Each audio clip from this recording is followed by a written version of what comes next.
Rukunnya sholat apa aja? Yang pertama niat. Kemudian yang kedua adalah takbiratul ihram. Yang ketiga adalah takbiratul ihram. Dan yang ketiga adalah membaca surat Al-Fatihah. Nah, Assalamualaikum warahmatullahi wabarakatuh. Alhamdulillahirabbil alamin. Allahumma shalli ala Muhammad wa ala ali Muhammad. Semoga apa yang disajikan bermanfaat untuk kehidupan kita semua. Sukses dan selamat dunia akhirat. Allahumma amin. Bismillahirrahmanirrahim. Alhamdulillahirabbil alamin. Allahumma shalli wa sallim ala sayyidina Muhammadin wa ala alihi wa sahbihi ajma'in. Assalamualaikum warahmatullahi wabarakatuh. Alhamdulillahirabbil alamin. Segala puji hanya bagi Allah Subhanahu wa taala, Tuhan semesta alam. Allahumma shalli ala Muhammad wa ala ali Muhammad. Ya Allah, berilah rahmat-Mu kepada Nabi Muhammad dan kepada keluarga Nabi Muhammad sallallahu alaihi wasallam. Jadi kalau syarat itu adalah eksternal ibadahnya, di luarnya ya.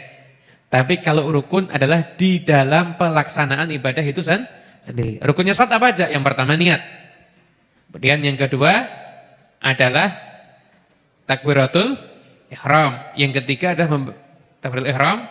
Dan yang ketiga adalah membaca surat Al-Fatihah. Nah, wa qiraatul Fatihah, dan rukun yang berikutnya adalah saat ini baca dari wa qiraatul Fatihah.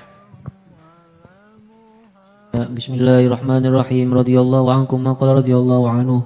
Wa qiraatul Fatihati bil basmalati wa tashdidati al-arba'asharata wa ikhrajud dadi min ad-da'i wa laysa fil Fatihati dha'un. Thumma ar-ruku'u wa yajibu an yanhaniya bihaythu tanalu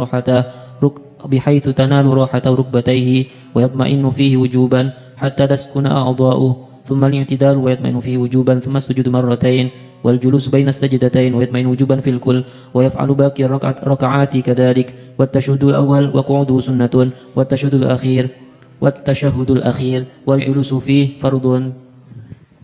Kemudian setelah itu kita lanjut lagi ya. Itu adalah rukun yang ketiga. Ini kayaknya ini belum apa? Masih harus pertemuan depan masih rukun salat lagi ini kayaknya ini.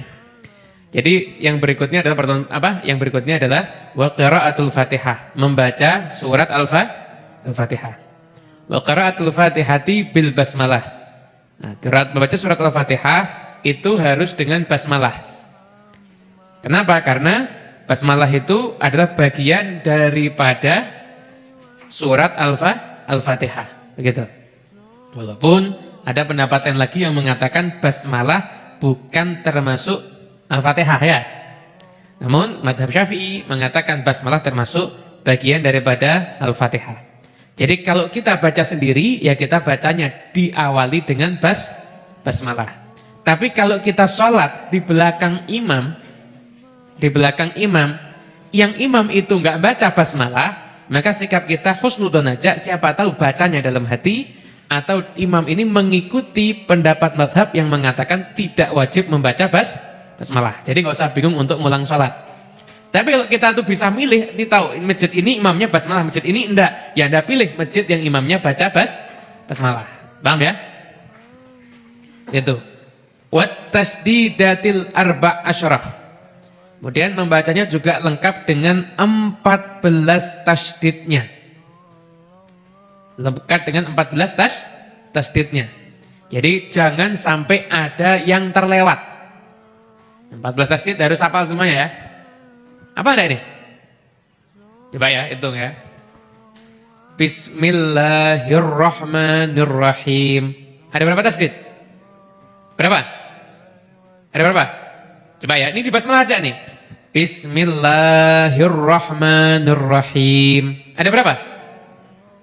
Ada berapa? 3. Yang pertama di atas huruf lam jalalah. Yang kedua di atas huruf ra, yang dia di atas huruf ra. Nah, seperti itu untuk ayat-ayat yang berikutnya. Total itu ada 14. Nah ya, hanya Anda coba Anda baca Fatihah terus Anda hitung tasdidnya. Kalau udah 14, nah, berarti Fatihahnya Anda gimana selama ini? Oh, saya mah 17 beb. Wah, ini tambah kebablasan ini. Jadi 14 tasydid itu semuanya juga dibaca itu ya. 14 tasydid itu semuanya dibaca. Kemudian wa ikhrajud dhadi minad dha'i wa laysa fil Fatihati dha'un. Ada dhad, ada dha. Dhad itu yang temannya shad. Yang temannya shad. Dhad. Dha itu yang temannya ta. Nah, di Fatihah itu kalau bisa makhrajnya itu benar. Makhrajnya itu benar. Gitu.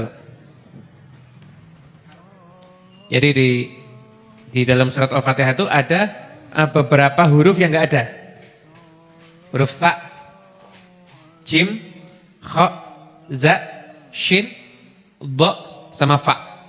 Itu huruf yang enggak ada di dalam surat Al-Fatihah gitu. Anda baca Fatihah ada zanya, berarti keliru itu.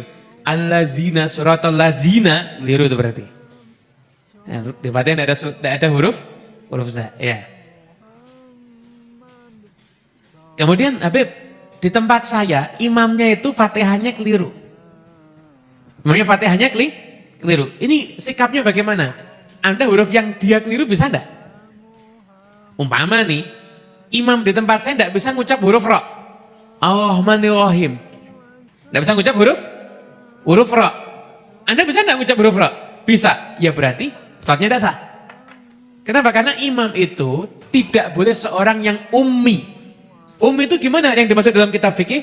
Man la yuhsinu harfan minal Fatihah. Seseorang yang tidak baik mengucapkan satu huruf daripada surat Al-Fatihah, tidak boleh dia itu menjadi imam, harusnya begitu. Oh, mungkin dia orang saleh. Ada wali nggak bisa mengucap huruf ra, wali mungkin bisa jadi wali, tidak apa-apa. Tapi ini imam, urusan ibadah itu ada syarat dan ketentuan yang berlaku. Lah, kalau dia tidak bisa fasih mengucapkan huruf-huruf di Fatihah, maka dia nggak boleh jadi imam, harusnya begitu. Lah di masjid tempat saya jadi imam, Beb, caranya gimana? Ya usahakan diganti. Cuma caranya yang keren ya gantinya. Pak, Bapak itu pangkatnya sudah terlalu tinggi. Sudah tidak level jadi imam. Sekarang pangkatnya naik jadi bagian doa. Itu gitu kan masih merasa mulia ya kan? Tapi kalau misalkan, Pak, lereno Pak, kesel Pak. Mocok leru terus dah. Itu insya Allah jadinya tawuran itu nanti. Gitu. Jadinya tawuran kalau gitu ya. Tapi jadi kalau bisa diusahakan dong. Masa kita kan tidak mau masyarakat kita kan awam terus. Kita pengen masyarakat kita tuh ya yang ngerti hukum agama, walaupun nggak bisa ideal 100%, tapi paling tidak urusan sholat ini benar-benar imam yang bisa baca Fatihah dengan bagus begitu. Kemudian setelah itu yang berikutnya adalah rukun yang berikutnya. Tadi Fatihah jelas ya. Jelas. Walaupun kalau di mana? Di dalam mazhabnya Imam Abu Hanifah nggak salah. Jadi tidak harus baca Fatihah, diganti surat yang lain itu boleh. Tapi mazhab Syafi'i dan mazhab yang lainnya itu mengharuskan baca Fatihah. Kenapa? Karena ada hadis la sholata liman lam yaqra bi Fatihatil kitab. Enggak sah salat, enggak sempurna salat orang yang enggak baca Fatihatul kitab, yaitu yaitu surat Al-Fatihah. Gitu ya. Kemudian setelah itu yang berikutnya adalah warruku'u tsumma ruku'. Setelah niat takbiratul ihram Fatihah, kemudian satu ruku'. Ruku' itu gimana? Nih, baca ya. Di kitabnya ada bihaitsu wa yajibu, dan wajibnya ayan haniya bihaitsu tanalu rahatahu rukbataihi wa yatma'inna fihi wujuban. Wajibu, dan wajibnya ketika ruku ayan haniya, dia merunduk bihaitsu sekiranya tanalu rahatahu rukbataihi, telapak tangannya bisa menggenggam lutut. Telapak tangannya bisa menggenggam lutut, begitu. Wa yatma'inna fihi wujuban, dan tenang di dalam ruku itu hukumnya wajib hatta taskuna a'dha'uhu, sampai anggota tubuhnya itu diam semuanya. Nih, mohon maaf Ustaz Iis. Ustaz, paskan ke Ustaz Iis ya. Antum ngerunduk sekiranya tangan bisa menggapai lutut. Tapi tangannya udah bisa megang lutut. Nih. Atas sedikit bisa menggapai lutut enggak? Bisa tak? Atas lagi bisa menggapai lutut enggak? Bisa. Nah, kok enggak kelihatan bahaya itu tuh, enggak kelihatan mukanya enggak bahaya. Nah, ngerunduk segini aja itu sudah sah. Kenapa? Yang penting tangan bisa nyampe lutut, enggak harus megang lutut. Sempurna lutut. Nah, lurus kemudian tangannya megang lutut, itu sempurnanya. Tapi wajibnya ngerunduk sekiranya sampai tangan bisa menggapai lutut. Paham ya? Itu sempurnanya begitu. Bisa dipahami kan? Alhamdulillah. Itu. Kemudian, lah, pas posisi rukuk tadi, anggota tubuh kita diem untuk maknina, seukuran bacaan subhanallah. Gitu. Pas diemnya gini ya, pas diamnya itu tadi ya. Gitu.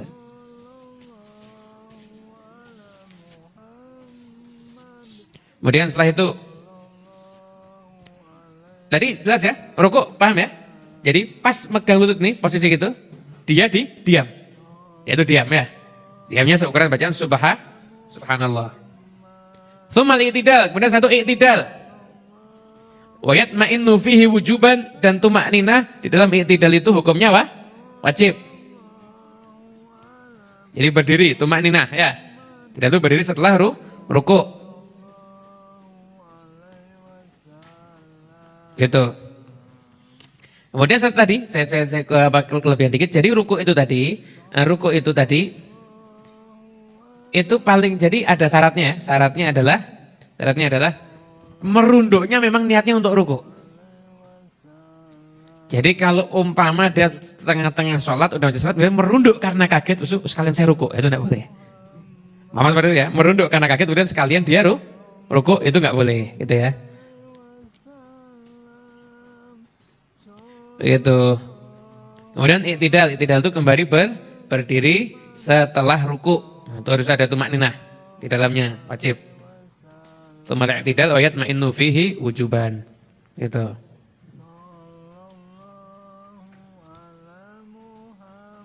Kemudian setelah itu adalah tsummas sujudu marratain. Dan satu sujud 2 kali. Di tengah-tengah sujud nanti ada apa? Duduk di antara dua sujud. Tengah-tengah sujud nanti ada duduk di antara dua sujud, begitu. Nah, sujud ini perlu keterangan. Coba. Antum, jadi telapak kakinya menghadap ke kamera. Ada, kameranya di situ. Telapak kakinya menghadap ke kamera, dibalik. Jadi yang nonton kasih kaki aja. Saya posisi sujud. Sujud. Nah, ini syaratnya sujud tuh gini. Nah, sujud tuh 7 anggota nempel. Jidat. Coba. Telapak tangan, kedua telapak tangan, kedua lutut dan bagian dalam jari kaki. Ini sujud yang sah. Ini sujud yang sah begitu. Seandainya kakinya ditumpangkan satu, coba Zat, tumpangkan satu Zat. Nah, ini tidak sah nih. ini tidak sah. Kembali lagi Zat. Nah, kemudian saya tuh, enggak masuk sujud terus satu. Kan enak, tapi jangan sampai kebablasan lah, sampai ketiduran. Kemudian sujud itu ada syaratnya. Syaratnya apa? Tidak boleh ketika sujud, bagian kepala lebih tinggi daripada bagian pinggang. Umpama sholat sujudnya di tangga, itu enggak boleh. Zat, kembali Zat. Kan bisa sujud di tangga, kan akhirnya bagian kepala lebih tinggi daripada bagian pinggang, itu enggak boleh. Nah, satu juga ada peraturan, tidak boleh sujud atas sesuatu yang bergerak dengan gerakannya dia. Contoh. Saya sholat patchingnya begini. Yang ditiru loh ini ya. Dan juga jangan di screenshot. Di screenshot di YouTube bahaya, nanti dikira jadi majdub nanti ya. Gini, orang sholat sujud kepala kopiahnya gini. Ini tidak sah. Kenapa? Karena peci ini kan ikut gerak dengan gerakannya dia ya. Dan dia bersujud di sesuatu yang gerak dengan gerakannya dia, itu tidak sah. Paham ya? Atau selendang Anda pakai. Pas Anda sujud, selendangnya ngepas gini. Terus Anda duduk, Anda pakai lagi. Masih nempel gitu lah. Ini juga tidak sah. Tapi kalau Anda pakai selendang, pas sujud Anda lempar ke bawah selendangnya, pas ketika Anda sujud, ini selendang gerak dengan gerakan Anda enggak? Enggak, berarti sah. Paham ya? Itu. Ustaz, saya sholat di kasur, tempatnya tuh empuk, sujud, sah apa enggak? Sah. Yang penting jangan lanjut tidur enggak sah. Saya nikmati saja baca subhana, saya baca subhanallah, subhanarabbiyal a'la itu sampai misalkan 17 kali akhirnya kebablasan. Zuhur bangun isya misalkan. Tidak sah. Itu tidak sah dan tidak waras itu dua-duanya itu. Paham ya? Itu caranya sujud. Ngerti kan? Gampang ya? Jadi yang orang sering itu, jadi kayak selendang ini tadi. Selendang ini yang mungkin sering jadi problem ya. Nanti pas praktek ada. Ini tipis-tipis dulu aja ini. Yang berikutnya. Nah, minum kopi dulu. Bismillahirrahmanirrahim.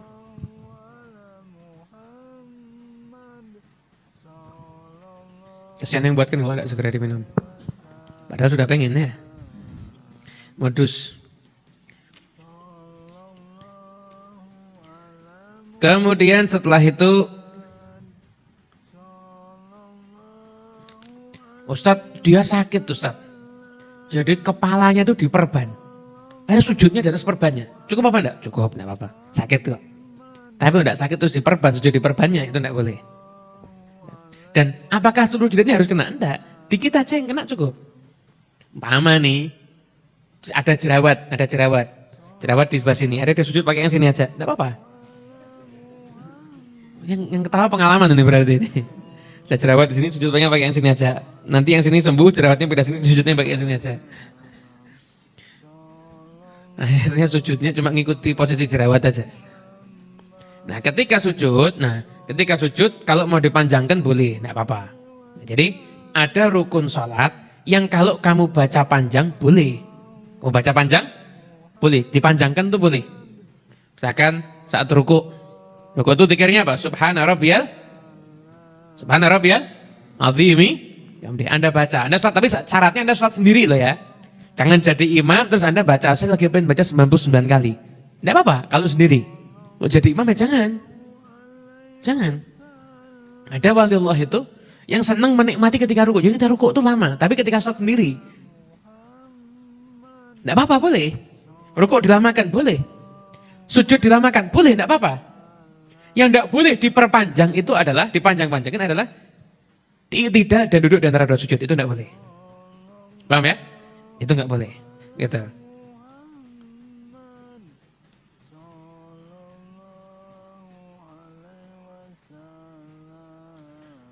Kemudian setelah itu sujud, jadi sujud mau dipanjangkan boleh ya, jadi dipanjangkan boleh. Juga ada hadis. Nabi SAW bersabda, wa ammas sujudu fajtahidu fid du'a faqaminun ayyustajaba lakum. Adapun ketika sujud maka perbanyaklah doa, sungguh-sungguhlah dalam berdoa. Kenapa? Karena insyaallah doamu itu akan diijabah oleh Allah Subhanahu wa taala. Itu ketika sujud diperpanjang karena mau diisi doa, itu boleh ya. Kemudian setelah itu duduk di antara dua sujud.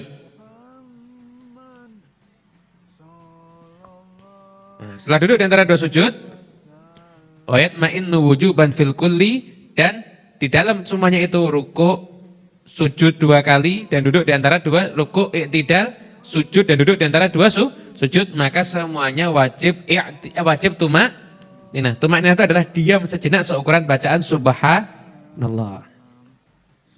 Wa yaf'alu baqi rakaati kadzalik, dan kemudian saya itu mengerjakan sisa rakaat dengan cara seperti itu. Bisa dipahami ya? Alhamdulillah. Nah. Cukup dah insyaallah untuk fikihnya malam hari ini cukup. Insyaallah di akhir nanti akan ada tanya jawab. Nanti yang tentang tasyahud, sholawat, salam, udah satu juga nanti akan kita bahas sedikit tentang sunnah. InsyaAllah itu di pertemuan yang akan datang sebelum nanti kita adakan praktek sholat. Wallahu a'lam bishawab. Nah sekarang